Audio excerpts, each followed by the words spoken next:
It-tmexxija ta' Roberta Bella kienet ikkaratterizzata minn impenn b'saħħtu favur il-ġustizzja soċjali, il-progress ekonomiku inklusiv u l-valuri demokratiċi.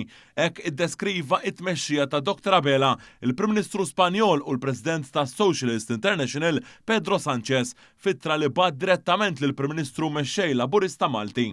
Waqt li fl-ittra tiegħu feraħlu għas-6 snin ta' tmexxija, Sánchez innota kif Bella saħħaħ il-progress soċjali, ipproteġa id-drittijiet tal-ħaddiema u avvanza l-iżvilupp sostenibbli f'Malta.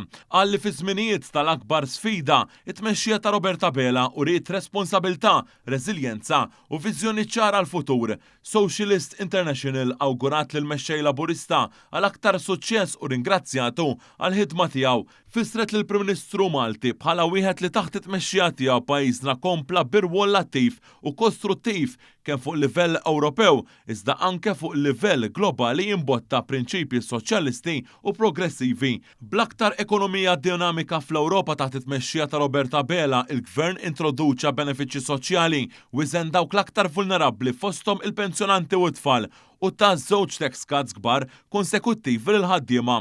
Dan minbarra żidiet fil-pagi u l-kundizzjonijiet ta' 33,000 ħaddiem tal-Gvern waqt li issa daħħal miżura li bjajjin lil privat fejn se jkun qed jissussidja sa 80% ta' żidiet tal-pagi.